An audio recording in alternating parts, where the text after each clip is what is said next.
बाद आप सभी का बहुत स्वागत है सी न्यूज भारत में। नमस्कार, मैं हूं रत्ना। खबर आसनसोल से है, जहां ईएसआई अस्पताल में कॉन्ट्रैक्चुअल और पार्ट टाइम डॉक्टर्स ने काम बंद कर विरोध प्रदर्शन किया। प्रदर्शन कर रहे डॉक्टरों का कहना है कि वो पिछले कई सालों से अस्पताल में सेवाएं दे रहे हैं और इनमें कुछ डॉक्टर 10 साल, कुछ 5 साल तो कुछ 4 साल से कार्यरत हैं।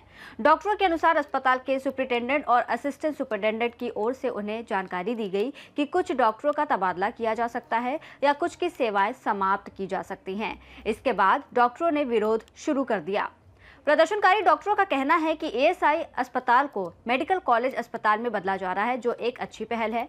डॉक्टरों ने कहा कि उन्हें पहले से ही कम वेतन मिलता है और यदि रोजगार छिनता है तो उनके परिवारों के सामने आर्थिक संकट खड़ा हो जाएगा। उन्होंने आरोप लगाया कि अस्थायी डॉक्टरों द्वारा नियमों के उल्लंघन को लेकर कोई कार्रवाई नहीं की जाती, जबकि संविदा और पार्ट टाइम डॉक्टरों को हटाने की तैयारी की जा रही है। प्रदर्शनकारी डॉक्टरों ने सरकार से मांग की है कि उनकी सेवाएं जारी रखी जाएं और रोजगार को सुरक्षित किया जाए। बोलना चाहिए था कि आप लोग देख लो, इधर तो ऐसे होने वाला है। अचानक से आज बोल रहा है कल से नहीं आना है, तो फिर हम लोग तो बैठ जाएंगे। यही बात है। और सेकंड थिंग, हम लोग काम करना चाहते हैं यहाँ पे। जो भी प्रोसीड्यूर है सेंट्रल में, अगर काम करने के लिए जो भी इंटरव्यू एग्जाम जो भी लेना चाहते हैं हम लोग देके वहाँ पे हम लोग काम करना चाहते हैं। एग्जाम देख के भी तो आए हैं, हम लोग क्वालिफाई करके आए हैं। क्लियर करके आए हैं, हम लोग ऐसे तो नहीं आए। यहाँ पे रिक्रूटमेंट लेटर है हम सबके पास।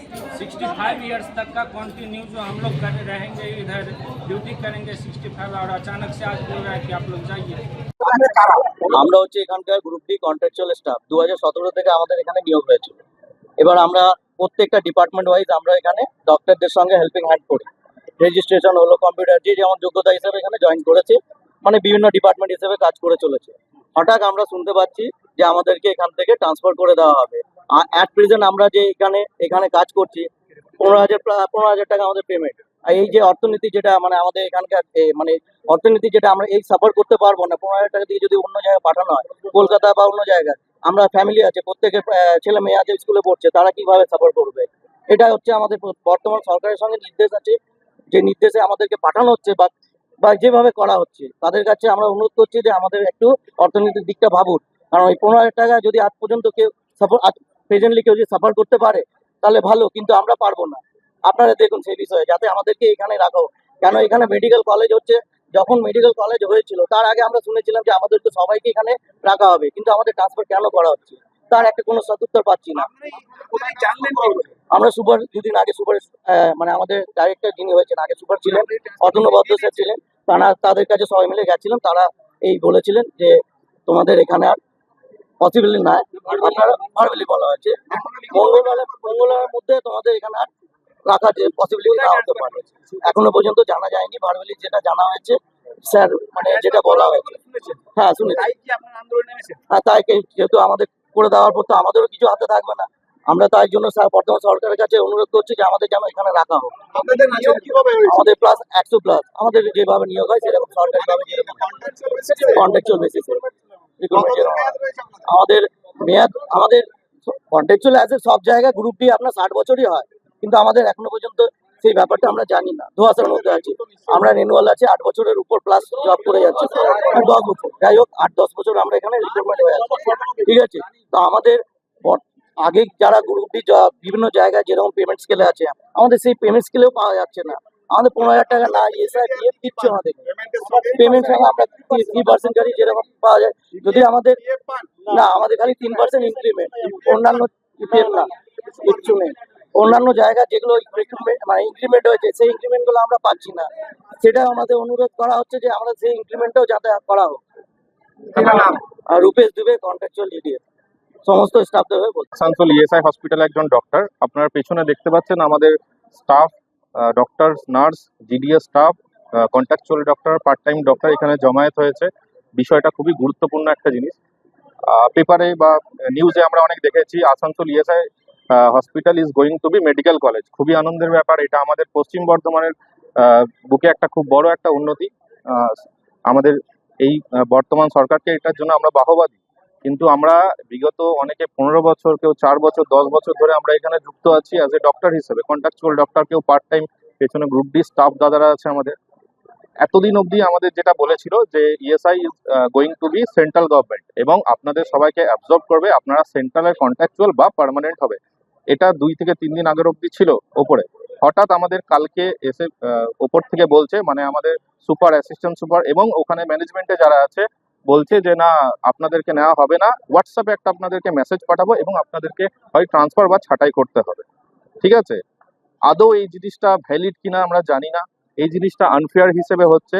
আমরা তো আর লেম্যান হিসেবে নয় বা অবৈধ হকার হিসেবে নয় যে আমাদের এভাবে উচ্ছেদ করা হবে। আমাদের প্রপার ডিগ্রি আছে, আমাদের এক্সপিরিয়েন্স আছে বলে আমরা এই জায়গাতে এসেছি এবং এটা খুবই আনফেয়ার হচ্ছে। আমাদের লিখিত, আমাদের ভার্বালি মুখে আজকে ডেকে বলেছে সুপার, অ্যাসিস্ট্যান্ট সুপার এবং বাকি যারা ম্যানেজমেন্টের উপরে আছে তারা। ঠিক আছে, শুধুমাত্রই আমাদের দুর্নীতি নয়, এই হসপিটালের সাথে আরো অনেক দুর্নীতি জড়িত আছে। ভেতরে এটা ইনভেস্টিগেট হলে জানতে পারবেন। আজকে অ্যাসিস্ট্যান্ট সুপার পোস্ট একটা এখানে দেওয়া হয়েছে, আদৌ অ্যাসিস্ট্যান্ট সুপার পোস্ট নেই এখানে, এবং অ্যাসিস্ট্যান্ট সুপার কিভাবে নিয়োগ হলো এখানে। এই হসপিটালে টোটাল 10 থেকে 12টা পার্মানেন্ট ডক্টর, 10 থেকে 12 জন পার্মানেন্ট ডক্টর চালাতে পারবে হসপিটাল, কাল থেকে পারবে না, সাফার করা হবে পেশেন্ট। আমরা যখন এই বেতনে কাজ করতে রাজি, আমাদের খুবই স্বল্প পরিমাণ বেতন, বাজেট পেশ হয়েছে, ন্যাশনাল হেলথ মিশন, WB হেলথের সবারই বেতন বেড়েছে, ডক্টর, নার্স, স্টাফ। একমাত্র ইএসআই হসপিটালে কন্ট্রাকচুয়াল পার্ট টাইমের ডক্টরদের কোনো বেতন বাড়েনি এবং এটার জন্য আমরা কোনো প্রকার ভূক্ষেপ বা আন্দোলনে যাইনি, জাস্ট বিকজ আমরা কাজ করতে চাই। হঠাৎ আমাদের এই মেসেজটা দিল যে কাল থেকে আপনাদের রাখা হবে না। আমরা এখন যোগ্য এটা বিচার চাই, যেটা আদৌ হয়েছে কিনা। আমাদের বর্তমান আমাদের কন্ট্রাকচুয়াল এবং পার্ট টাইম ডক্টর মিলে অ্যাভারেজ একটা 44, নার্স দিদিরা আছে 30 থেকে 40, জিডিএস স্টাফ দাদারা আছে আমাদের 100। ঠিক আছে, মানে পুজোর আগে 200 বেকার হয়ে যাবে। ঠিক আছে, এবং এটা দেখাবে শুধু আমাদের কাজটা না, এই হসপিটালের সাথে আরো অনেক কিছু জড়িত আছে যেটা তাদেরকে তদন্ত করতে হবে। অ্যাকর্ডিং টু ল হিসেবে পার্মানেন্ট ডক্টররা এখানে 100 মিটারের মধ্যে চেম্বার এবং নার্সিংয়ে প্র্যাকটিস করতে পারেন না। আপনারা মিডিয়া কাছাকাছি হসপিটালগুলোতে যান, নিজেদের বোর্ড অ্যান্ড ব্যানার দিয়ে তারা প্র্যাকটিস করছে। এটা তো লফুল না, এটা দেখুক গভর্নমেন্ট। আমি ডক্টর অভিজিৎ মালাকার, আসানসোল ইএসআই হসপিটালের ডক্টর। আপনি কি কারণে আন্দোলন? আন্দোলন অনেক দুঃখে। গত 15 বছর ধরে আমি এখানে আছি। আমি শুধু নয়, আমার ভাই বোন, গ্রুপ ডি স্টাফ, আমরা সবাই ডাক্তার, বিভিন্ন specialist doctor, dental, orthopaedics, gynaecologist, surgery, medicine. আমি শিশু বিভাগে রয়েছি।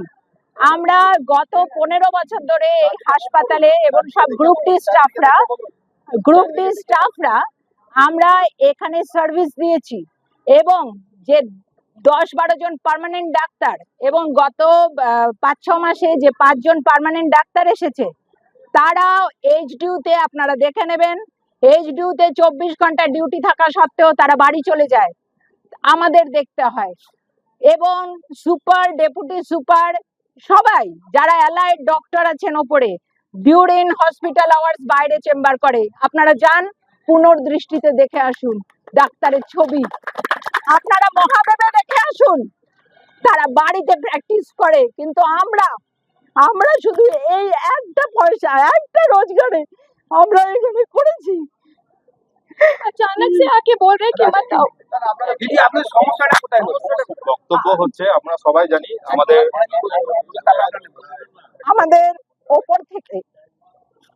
ওপর থেকে আজকে বলে দেওয়া হয়েছে যে তুমি এত লাফাচ্ছ কেন শর্মিষ্ঠা দি, এখনো তো আমরা একসঙ্গেই আছি। তবে কাল 12টার সময় সেন্ট্রাল এটা টেক ওভার করবে, 12টার সময় একটা মেসেজ যাবে এবং তোমরা তখন হোয়াটসঅ্যাপে তোমরা তখন সেখান থেকে চলে যাবে।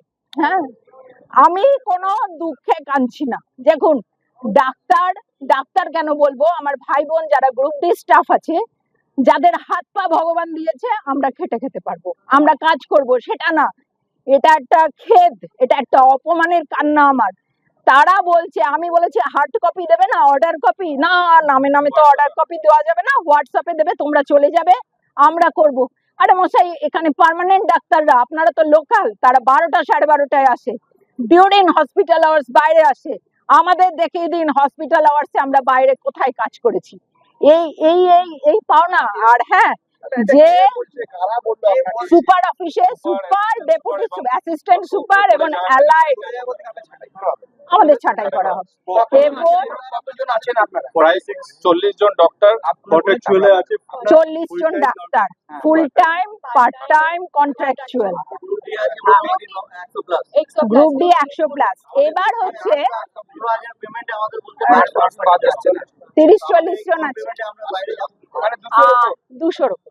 এবার আমরা চাইছি যে এটার একটা আমাদের মানে এখন সরকারের কাছে এটার একটা সব বিবেচনা, এটা সহৃদয় বিবেচনা, এবং বর্তমান সরকারের কাছে আমি আবেদন রাখবো, আপনারা পূর্বতন সরকারের বলবুতেপে, হ্যাঁ, এই নিয়োগ, এখানে শেড দুর্নীতি, এখানে কিচেনে ক্যান্টিনে খাবারের দুর্নীতি, এখানে পেশেন্টের ওপরে দালালির দুর্নীতি, 2024 থেকে ভ্যাকসিনের, কোভিড ভ্যাকসিনের দুর্নীতি, এবং এখন আমাদের ওপরে প্রেসার আসে যে আমাদের পার্টি করা হয়েছে, তোমরা অমুক হাসপাতালে পেশেন্ট পাঠাও, এবং মাস গেলে মোটা মোটা টাকার দুর্নীতি।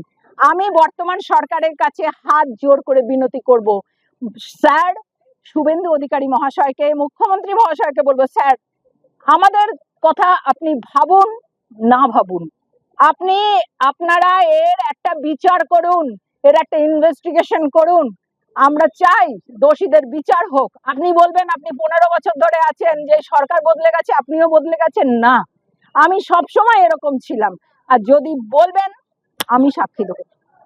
আপনারা কি সরকারি ডক্টর শর্মিষ্ঠা সরকার, সরকারি ভাবে নিয়োগ হয়েছেন নাকি? হ্যাঁ, আমাদের রিক্রুটমেন্ট সরকারি ভাবে হয়েছে, কন্ট্রাকচুয়াল বেসিসে। কন্ট্রাকচুয়াল আমাদের এখনো 60 কন্ট্রাক্ট শেষ হয়নি, আর আমাদের 65 বছর। আমার তো 31 অগস্ট, আমার ভাই বোনদের এদের 22 জুলাই, কারো নভেম্বরে শেষ হবে, জানুয়ারি 27। এবং আমাদের একটা ক্লজ আছে, যদি না আমরা আনফেয়ার মিন্স করি, আমরা। पश्चिम बंगाल आसनसोल से सीनियर संवाददाता मनोज नियोगी की रिपोर्ट। आसनसोल ईएसआई अस्पताल में डॉक्टरों के विरोध के बाद अब सभी की नजर प्रशासन और सरकार के अगले कदम पर है।